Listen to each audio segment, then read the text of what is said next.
본격적인 진술을 받고 몽타주도 그리고 했는데 안타깝게도 아직까지 뭐 해결이 되지는 않고 있습니다. 한 분이 살해를 안 당하셨죠? 그때 그 한 분이 피해를 입는 과정에서 한 분이 살해. 그러니까 엽기 토끼는 어떤 내용이냐면 그분이 납치가 되어가지고 탈출을 하셨는데 그때 숨어 있을 때 그 엽기 토끼 스티커가 붙여 있는 것을 봤다.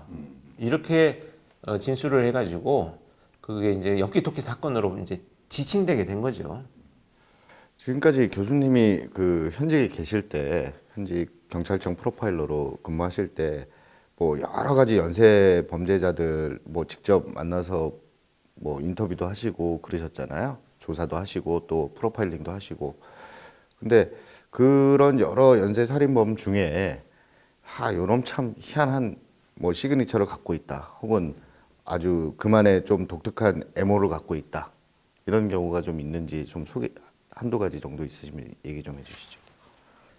그게 이제 저는 그 가장 대표적으로 여러분 이해할 수 있는 것이 이제 그 정남규 사건인데요. 초창기에 저는 이 정남규는 사실 여러분들 이제 돌려 세워서 찌른다라고 하는 의미는 이거 굉장히 일반적인 살인범죄에서 잘 나타나지 않는 수법과 방법이거든요. 어찌됐건 피해자를 몰래 따라가서 빨리 살해하고 자신이 살인이라고 하는 어떤 그 범죄 의도를 완성했다라고 판단이 되면 목격자가 생기기 전에 빨리 도주하는 것이 범죄자들의 기본적인 그 뭐 습성이다 이렇게 볼 수 있는데 초창기에 발생한 사건의 정남규 사건에서 초창기에 발생한 사건에는 피해자들이 사망하지 않은 분들도 계세요. 다행스럽게도 빨리 발견이 되어가지고 구호 조치가 돼서 이렇게 그 사망하지 않은 분들도 계신데 그런 와중에도 불구하고 그런 위험성을 무시하고 끝없이 피해자들을 계속 돌려 세워서 얼굴을 보면서 피해자를 공격하는 이런 행동들이 굉장히 의아스럽고요. 또 한 가지 사실은 제가 그동안 밝히지 않았던 것 중에 하나가 전남기의 시그너처는 가로등 불빛이 있는 밝은 곳이었습니다. 그러니까 굉장히 특이하죠.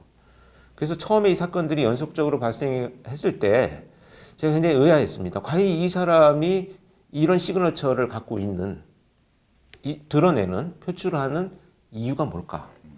돌려 세우고 또 가로등 불빛이 있어서 피해자가 자신을 볼 수 있는 곳.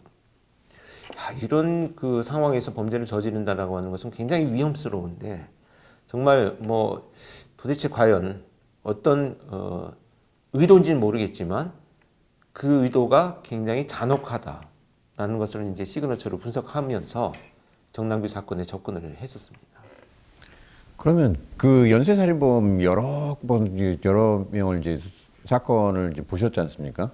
그런 중에서 이게 이 사람의 행동이 아니고 누군가의 모방을 한 사례다. 이런 행동 패턴을 갖고 있다. 그런 경우도 있습니까? 그렇죠. 그래서 사건의 구체적인 내용이 보면 사실 언론에 우리가 보면 보도될 때 뭐 몇 가지 특징적인 것들만 보도가 되잖아요. 사실 사건에 대해서 이제 완전히 다 공개를 하지 않습니다. 그러다 보면 몇 가지 드러난 사항만 가지고 비슷하게 흉내를 내서 마치 다른 사람의 범죄인 것처럼 위장을 하는 경우들도 있죠. 근데 그것은 말씀드린 바와 같이 이제 오랫동안 분석을 시행했던 프로파일러나 수사관들의 눈에는 포착이 되기 때문에 사건을 분리할 수가 있습니다. 그래서 이 시그너처를 찾는 것은 우리 프로파일링의 지난 시간에 말씀드린 것처럼 첫 번째 이 범죄자 프로파일링, 지리적 프로파일링, 연관성 프로파일링 이렇게 세 개의 큰 유형을 갖고 있다고 말씀드렸는데 시그너처와 가장 밀접한 프로파일링의 단서가 되는 것이 바로 연관성 프로파일링입니다. 그래서 시그너처가 잘 찾아지면 동일범에 의한 연관성 프로파일링이 성공적으로 이루어질 수가 있다 이렇게 볼 수 있습니다. 뭐 정남규 사건도 그렇고 저희가 그 연쇄살인범 쭉 다뤘지 않습니까? 혹시 궁금하신 분들이 있으시면 저희 그 여러 회차 중에 찾아서 한번 보시면 될 것 같고 결국 저희가 이런 강의를 하는 건 프로파일링이 사건 해결에 얼마나 많은 역할을 하고 있는지 그리고 중요한 역할을 하고 있는지에 대한 궁금증인데요. 보면 프로파일링은 도대체 어떠한 절차로 어떠한 방법으로 하고 있는지 그런 부분에 대해서 조금 이번 시간은 내용이 좀 첨부돼야 될 것 같습니다. 네. 뭐 제가 잘 모르는 내용이라 우리 지금 교재로 쓰는 책이죠. 우리 권일용 교수님이 쓰신 그 프로파일링 이론과 실제라는 책에서 좀 공부를 했습니다. 네. 그래서 보통 그 프로파일링 절차가 이제 5단계로 나눈다고 하더라고요. 첫 번째 단계는 이제 현장 분석이라는 부분, 두 번째는 이제 자료 수집 부분, 세 번째는 범죄 분석, 네 번째는 종합 분석 보고서, 다섯 번째는 검거 후 자료 관리, 이런 식으로 그 프로파일링 절차를 5단계로 나눈다고 하는데, 또 여기 보면 중간중간에 그 현장 분석 부분에 1단계에서 뭐 스카스 입력 시작, 그다음에 뭐 그 4단계쯤 되면 종합 분석 보고서, 이쯤 되면 스카스 입력 완료, 뭐 이런 내용이 있더라고요. 일차적으로 제일 좀 궁금한 건, 뭐 자세한 내용은 다시 한번 교수님이 설명을 해주시고 1단계부터 5단계 그 스카스라는 게 뭔지 이 부분에 대해서 좀 여쭙고 싶습니다. 스카스는요, 여러분 이제 데이터베이스를 만드는 도구입니다. 그래서 프로그램화 되어 있고요. 자, 사건이 처음 발생하면 CSI가 현장에 가장 먼저 출동을 해가지고 현장의 모든 정황들을 전부 기록을 합니다. 기록을 해서 스카스에 입력을 하게 되어 있어요. 그렇게 입력이 되어 있으면 여러 유사 수법이나 또는 뭐 기타 이런 정보들이 다 공유될 수가 있죠. 그래서 이 스카스는 사이언티픽, 크리미널, 어널리시스 시스템. 그러니까 즉 다시 말씀드리면 과학적 범죄 분석 시스템입니다. 그래서 현장 CSI 요원들이 입력을 하고요. 또 한 챕터에서는 프로파일러들이 이제 사건이 다 마무리가 되면 마지막에 면담을 통해서 최종 분석 면담 결과 보고서를 따로 또 입력을 하고 데이터베이스를 만드는 이런 구성으로 되어 있습니다. 그래서 사건이 끝났다고 해서 다 끝난 것이 아니고요. 그런 기록들을 통해서 유사 사건이 발생했을 때 이 범죄자가 어떤 특성을 갖고 있느냐. 예를 들면 우리가 프로파일링과 가장 기본 전제 첫 번째 시간에 말씀드린 것처럼 유사한 범죄를 저지르는 자들은 유사한 성격 트레이트가 있다. 성격 특성이 있다라는 것을 말씀드렸던 것처럼 그 비슷한 행동으로 비슷한 동기를 가지고 범죄를 저지르는 자들은 뭐 여러 가지 비슷한 특징들이 있습니다. 뭐 생활 방식, 직업을 선택하는 방식 뭐 이런 것들이 좀 비슷비슷하지요.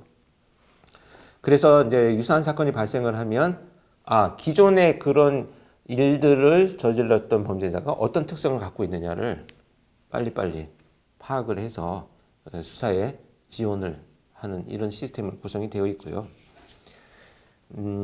여러분들이 이제 프로파일링이라고 하면 누차 말씀드리지만 뭐 다 잡아놓은 범죄자 면담하고 나서 뭐 심리가 어떻다라고 이런 얘기를 하는 사람들로 인식이 되어 있는데 가장 먼저 현장에 출동을 해서 현장에 나타난 범죄자의 행동을 분석합니다. 이게 수법을 분석하는 거죠. 어떤 수법, 방법으로 이 범죄가 이루어졌느냐. 범행 도구는 현장에 있는 것인가, 준비된 것인가, 아니면 뭐 현장에서 또 제작한 것인가, 여러 가지 이제 의미가 있을 수 있겠죠. 그래서 이 현장 분석이라고 하는 것이 굉장히 중요합니다.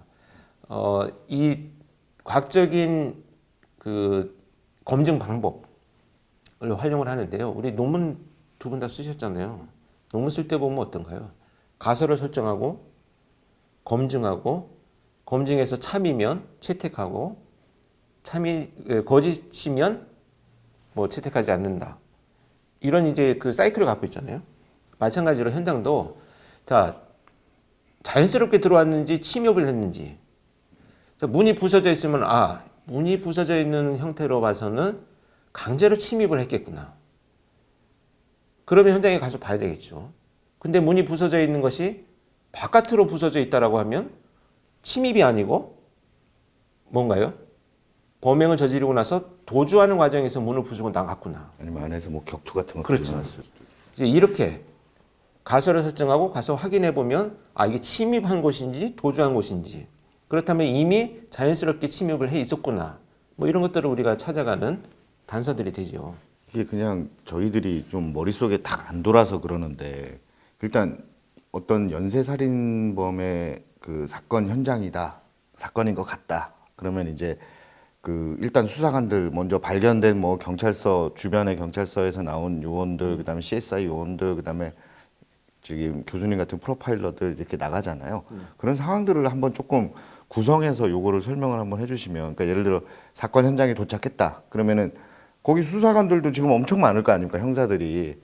그리고 또 그 관할 수사대에 있는 그 CSI 요원들도 나와 있을 거고, 어떻게 되는지 좀 한번 지금 현장이다 생각하고 한번 좀 설명을 해주시면 재밌을 것 같아서요. 그렇죠. 여기 사실 이제 우리가 뭐 그림으로 보여주면 가장 이제 좋은데 어찌됐건 중요한 것이 일단 신고가 되면 지구대에서 가장 먼저 출동을 해서 현장에 폴리스 라인을 치죠. 영화나 드라마 보면 왜 거기 이제 정복을 입은 경찰관이 서서 통제를 하면서 형사나 CSI들이 오면 막 경례하잖아요. 근데 안 그래요. 그 뭐 계급 직급이 낮고 역할이 다른 것뿐이지. 뭐 형사들이 드나드는데 뭐 경례를 하고 물론 의경들이 있을 수 있겠지만 의경들도 통제가 주로 뭐 이 임무가 주어져서 서 있는 것이기 때문에 뭐 경례를 하거나 뭐 이러지는 않습니다. 그런데 어쨌든 통제를 하죠. 그다음에 현장에 가장 먼저 CSI가 출동을 하면 자, 현장 감식의 가장 기본은 외부에서 내부로. 그래서 전체 전경 사진을 찍고요. 그다음에 가장 먼저 우리가 확보해야 될 것이 뭐냐 하면 발자국입니다. 그래서 라이트를 비춰가지고 바닥을 살피면서 족적이 있는지를 확인을 하죠. 그래서 그 족적과 이동, CSI들이 들어가서 이동할 수 있는 깔판, 발판을 쭉 깔아요. 그래서 발자국이 있는 곳에도 덮어놓고 또 이동, 동선, 방이나 뭐 거실이나 이런 곳에 이동할 수 있는 통로를 확보하기 위해서 이제 발판을 쫙 이렇게 깔고 들어갑니다. 그리고 시신을 확인을 하고 사진을 찍고 또 뭐 그림을 그리기도 하고 동영상 녹화나 촬영을 하고요. 그런 방식으로 이제 초기 수사를 그 초동 수사를 진행을 하면서 거기에서 이제 모든 정황이 다 기록되었다. 사진이나 영상으로 기록되었다라고 판단이 되면 이제 시신을 살펴보기 시작을 합니다. 그래서 어떤 범행 도구로 어디를 몇 차례 공격당했는지를 꼼꼼하게 다 사진 찍고 기록을 1차 하죠. 검시관이 1차 하고 그 작업과 병행해서 이제 출입문 아까 말씀드린 대로 자 문이 부서져 있지 않았다면 출입문으로 들어왔을 가능성이 있기 때문에 출입문에 대한 지문, 그다음에 흐트러진 물건들, 또 뭐 이렇게 뭐 넘어지거나 이런 필요하다고 판단되는 곳에 이제 지문, 그다음에 혈흔이 뿌려진 곳에 이제 혈흔,